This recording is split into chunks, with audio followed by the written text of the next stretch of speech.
1945, remplaçant l'ancien passage du chantier de Tivoli, son ouverture au public a été autorisée par une ordonnance de police du 7 septembre 1846. Porte son nom en raison du voisinage de la rue du Havre. Imaginez au XIXe siècle, les passages couverts de Paris permettaient de se promener à l'abri des intempéries. Nombreux vers les grands boulevards, on retrouve dans le quartier de Saint-Lazare les passages du Havre qui permettent de se rendre à la gare de Saint-Lazare, au grand magasin à l'abri, donc ici. Le centre commercial qui s'y trouve actuellement a été reconstruit à la fin des années 1990. Il dispose de 40 boutiques sur 2 étages. Ce passage se représente sous forme d'une agréable marchande sur 2 niveaux. Avec un tissu de verre, vous pénétrez d'une agréable lumière. Il est bordé de magasins franchisés de vêtements, des lunettes, de la technologie numérique, ainsi que de café et de la restauration rapide. Le passage a une grande histoire, surtout avec les enfants du baby boom.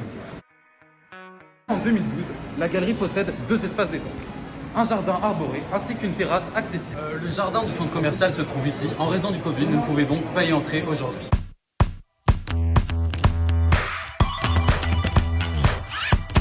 Depuis plus d'1 an, le centre commercial du Passage du Havre à Paris dut choisir son camp entre le 8e et le 9e arrondissement. Résolument celui du quartier Haussmann, avec ses 2 vaisseaux amiral, la galerie Lafayette et le Printemps. Les touristes arrivant par car entier pour faire en plette des produits de Paris. Ce magasin se retrouvait à l'échelle sociale car on vendait des modèles haut de gamme, souvent faits à la main par des artisans, et les prix des voitures motrices dépassaient 1 mois de salaire d'un ouvrier. Plusieurs couleurs étaient représentées. Et donc, 3 grandes marques étaient représentées sur le marché, mais une se démarquait, et celle-ci était Hornby, d'origine anglaise, qui fabriquait des trains à la Courneuve avec des wagons de couleurs vives. Ensemble, nous pouvons vendre un vapeur, 2 électriques, un autorail, suivant le modèle proposé. On ajoutait, ou non, des essieux. On utilisait un moteur direct fonctionnant sur 20 volts alternatifs. On proposait d'inverser manuellement au moyen d'un levier le sens de marche de la locomotive.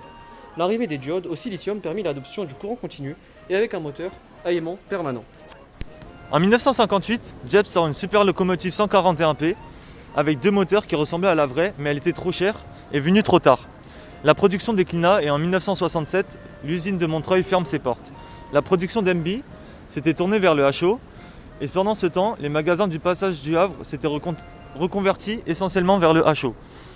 Mais la jeunesse trouvait d'autres jeux et le train électrique glissait vers le modélisme. Le Pélican céda sa boutique à un marchand de vêtements, puis le magasin de la Rotonde, destiné aux tout petits ferma.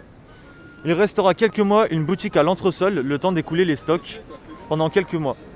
À la fin des années 80, la maison des Tras fermera, elle aussi définitivement.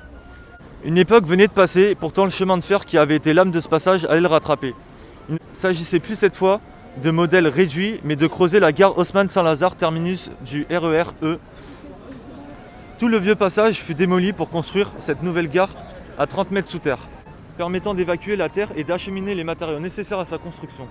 Aujourd'hui, le passage est reconstruit sous la forme d'une galerie commerciale plus large et plus pratique, mais aussi le souvenir des enfants avec les trains se sont en allés avec le passage. En conclusion, auparavant, le Passage du Havre était essentiellement connu pour ses magasins de locomotives. Mais maintenant, c'est un grand centre commercial très connu dans Paris.